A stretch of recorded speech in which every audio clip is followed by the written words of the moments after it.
আসসালামু আলাইকুম রহমতুল্লাহ। ইসলামে ধর্ষণের শাস্তি কি এবং ধর্ষণ কিভাবে প্রমাণিত হয়, আজকে আমি এই বিষয়টি নিয়ে আলোচনা করব। ধর্ষণ একটি মারাত্মক অপরাধ।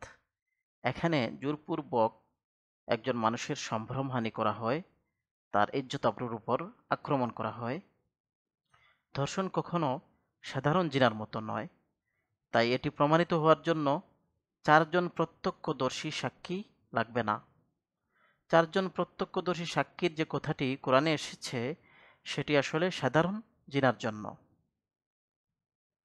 সাধারণ জিনার মধ্যে আসলে সরাসরি কেউ ভিকটিম হয় না, কারণ এটি উভয়ের সম্মতিক্রমে হয়ে থাকে।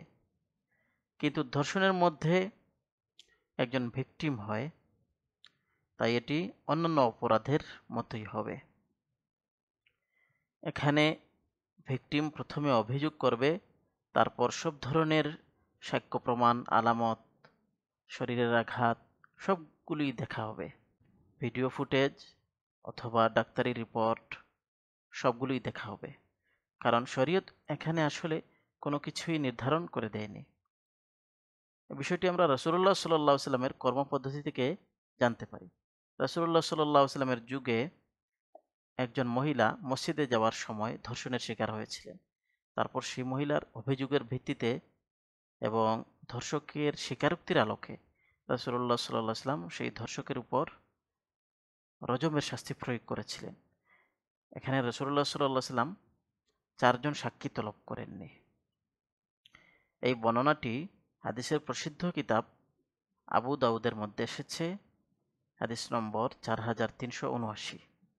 দ্বিতীয় কথা হলো, ধর্ষণের শাস্তি কি? ধর্ষণের শাস্তি কি সাধারণ জিনার মতো 100 বেত্রাঘাত? এর উত্তর হলো না।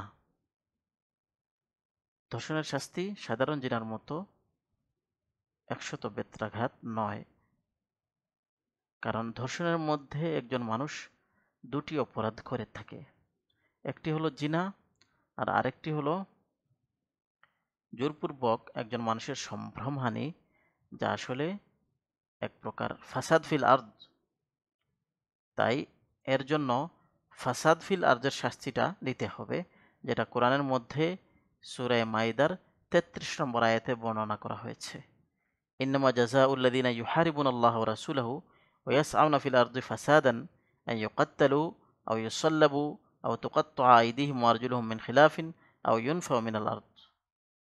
যারা আল্লাহ ও রাসূলের সাথে যুদ্ধ করে এবং পৃথিবীতে ফাসাদ সৃষ্টি করার চেষ্টা করে, তাদের শাস্তি এছাড়া আর কিছুই হতে পারে না যে তাদেরকে দৃষ্টান্তমূলকভাবে হত্যা করা হবে, অথবা শূলিবিদ্ধ করা হবে, অথবা তাদের হাত পা বিপরীত দিক থেকে কেটে ফেলা হবে, অথবা তাদেরকে নির্বাসনে পাঠানো হবে।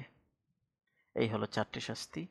অপরাধের মাত্রা বিবেচনায় এবং অপরাধীর অবস্থা হিসেবে বিচারক এই চারটি শাস্তির যে কোনো একটি দিতে পারেন।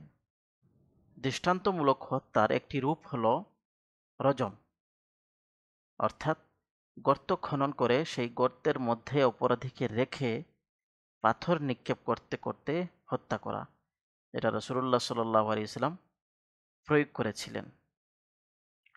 তবে বিচারক যদি মৃত্যুদণ্ড ছাড়া আয়াতে বর্ণিত অন্য কোনো শাস্তি দিয়ে থাকেন, তাহলে এর সাথে জিনার শাস্তি 100 বেত্রাঘাত যোগ হবে, কারণ সে জিনাও করেছে। তবে মৃত্যুদণ্ড দেওয়া হলে, যেহেতু তাকে মৃত্যুদণ্ড দেওয়া হচ্ছে, সেই কারণে অন্য কোনো শাস্তি দেওয়া হয় না। মনে রাখতে হবে, ভিকটিমকে কখনোই শাস্তি দেওয়া যাবে না, বরং তাকে আসলে ক্ষতিপূরণ দিতে হবে।